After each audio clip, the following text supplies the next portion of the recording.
Hello friends, আজকে আমি বানাচ্ছি মোগলাই পরোটা। যদি আপনাদের এই রেসিপিটা দেখতে দেখতে ভালো লেগে থাকে তাহলে অবশ্যই লাইক করবেন এবং সাবস্ক্রাইব করবেন এবং বন্ধুদের মধ্যে শেয়ার করবেন। চলুন তাহলে রেসিপিটা শুরু করা যাক।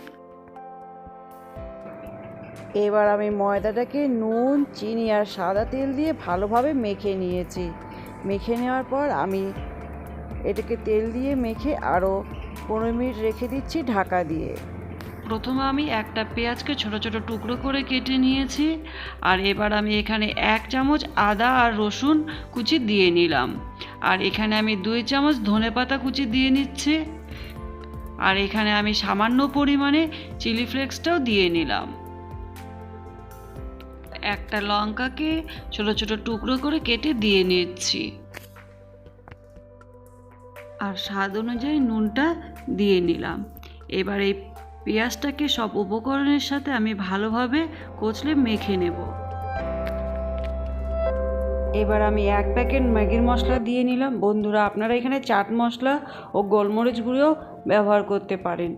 এবার এই উপকরণগুলোকে ভালোভাবে মেখে নিয়েছি। এখানে একটা ডিমকে আমি ভেঙে দিয়ে দিলাম। এবার এই ডিমটাকেও আমি এই মশলাগুলোর সাথে ভালোভাবে মিশিয়ে নেব। যে এইদিকে ময়দাটাকে মেখে রেখেছিলাম সেটাকে ভালোভাবে এবার আর একটু কষলে নিচ্ছি। কষলে নেওয়ার পর আমি এখান থেকে একটা লেচির মতন বানিয়ে নেব।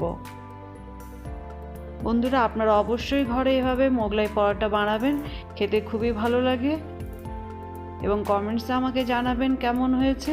এবং দেখতে দেখতে যদি আমার ভিডিওটা ভালো লেগে থাকে তাহলে অবশ্যই বন্ধুদের মধ্যে শেয়ার করবেন এবং কমেন্টসে আমাকে জানাবেন কেমন হয়েছে।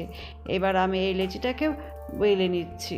বন্ধুরা, সামনে ভাইফোঁটা আসছে, সেই দিন যদি জলখাবারে এই রেসিপিটা বানানো যায় তাহলে সত্যিই খুবই ভালো লাগবে এবং ভাইদেরও খুব ভালো লাগবে, আমাদেরও ভালো লাগবে। লেচিটা আমার ভালো মতন করে বেলা হয়ে গেছে, তাই এখানে আমি সামান্য পরিমাণে সাদা তেলটা দিয়ে নিচ্ছি।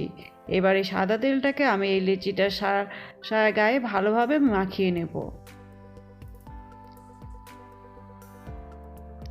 এদিকে যে আমি ডিমের মিশ্রণটা রেডি করে রেখেছিলাম সেটা এবার আমি লেচিটার উপরে দিয়ে একটু ভালোভাবে ছড়িয়ে নেব।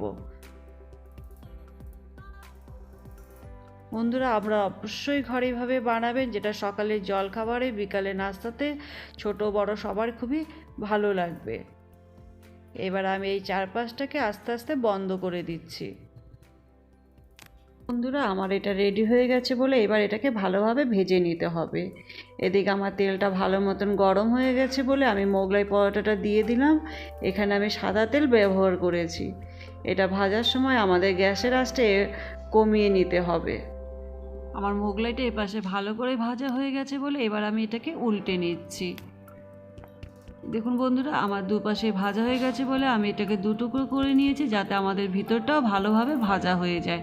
বন্ধুরা, আপনাদের যদি আমার এই রেসিপিটা ভালো লেগে থাকে তাহলে অবশ্যই দেখতে দেখতে লাইক করবেন এবং কমেন্ট বক্সে আমাকে জানাবেন কেমন হয়েছে। নতুন বন্ধুরা অবশ্যই আমার চ্যানেলটা সাবস্ক্রাইব করে দিও।